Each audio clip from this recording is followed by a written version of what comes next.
Hola, mi nombre es Pablo Álvarez y con mis compañeros presentaremos lo que fue nuestra experiencia en el laboratorio de ingeniería de materiales. El primer laboratorio consiste en agregados y hormigón.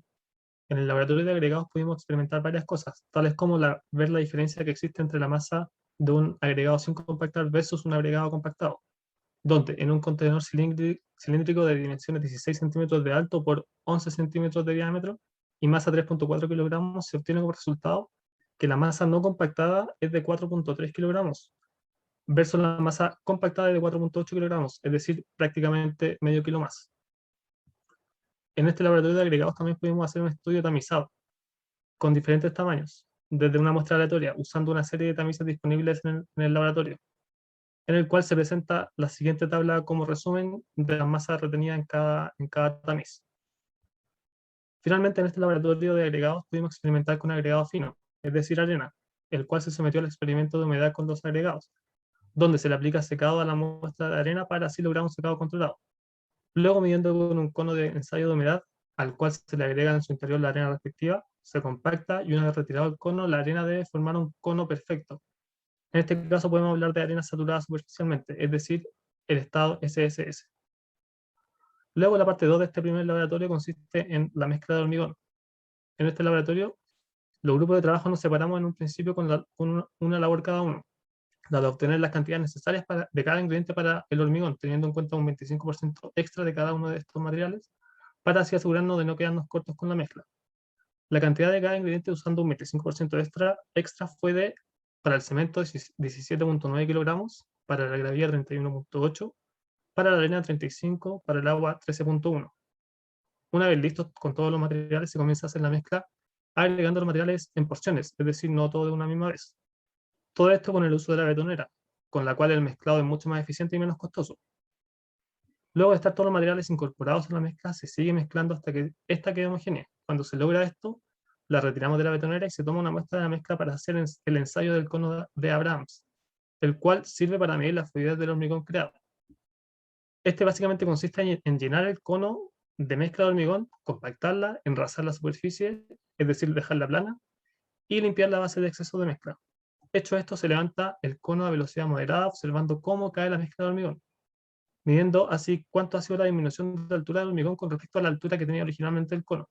En nuestro caso se obtuvo una disminución de aproximadamente 10,2 centímetros. Y finalmente, en el laboratorio de hormigón se llenó un molde cúbico de hormigón con mezcla, se le aplicó vibrado para completar la mezcla y eliminar el aire incorporado para luego rellenar el cubo. Después se enrasa para dejar la superficie lisa y se almacena para su correcto fraguado y posterior uso en el siguiente laboratorio.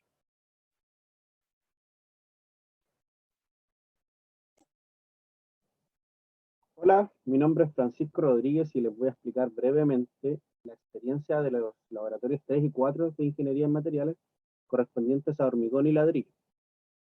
Luego de haber dejado secar durante 2 semanas las probetas de hormigón confeccionadas en el laboratorio anterior y guiándonos por la norma NSH 1037 del 2009 para ensayos de compresión en hormigón, se procedió a medir las caras de la probeta y sus alturas, manteniendo siempre la cara de llenado hacia el frente. Habiendo obtenido estas alturas y dimensiones de las caras, y luego de haber recibido orientación de parte de la docente, para utilizar la prensa de ensayo, ubicamos la probeta en la prensa, cuidando que el distanciamiento entre esta y la prensa fuese mínimo.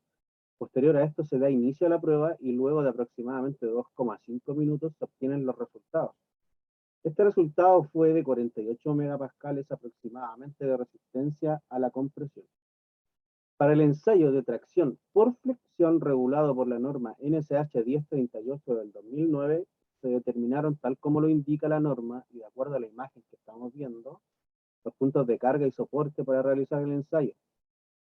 Se ubicaron los puntos de soporte a 38,5 milímetros de los extremos laterales de la probeta y se ingresaron los datos en la prensa. Una vez ejecutada la prueba, se obtuvo un resultado de resistencia a la tracción de 1,22 megapascales aproximadamente. En resumen, es evidente que la resistencia a la compresión del hormigón es mucho mayor a la resistencia a tracción. Y en estas imágenes podemos ver y hacer una comparación cualitativa de los efectos de una fuerza versus la otra, observando que al someter el hormigón a una fuerza de tracción por flexión, esta pierde totalmente sus propiedades mecánicas. En la experiencia de laboratorio de ensayo de la compresión para ladrillos y porcentaje de perforación, se utilizó la norma NSH 167 del 2001, la cual respecto al porcentaje de huecos nos indica que para determinar el volumen de huecos o perforaciones en ladrillos cerámicos se rellenan de una arena normalizada y bajo condiciones de llenado controladas por medio de un embudo especial, tal como se muestra en la imagen que estamos viendo. Luego de esto se enrasa con una guía metálica y se retira la arena sobrante. Además, se masa el ladrillo y la arena que queda dentro de los huecos y posteriormente se realiza una comparación entre los volúmenes de ambos para obtener el porcentaje de perforación. Luego, para proceder a realizar el ensayo de compresión de ladrillos, se refrentaron ambas caras del ladrillo con una mezcla compuesta de 500 gramos de cemento, 600 gramos de yeso y 700 gramos de agua, la cual fue mezclada en una batidora industrial hasta obtener una mezcla homogénea. Esta mezcla se virtió en el ladrillo utilizando coberturas de plástico que impidieran el desprendimiento de la mezcla. Luego se ingresó el ladrillo a la prensa de ensayo y se realizó la prueba obteniendo un resultado de resistencia a la compresión de 14,23 megapascales.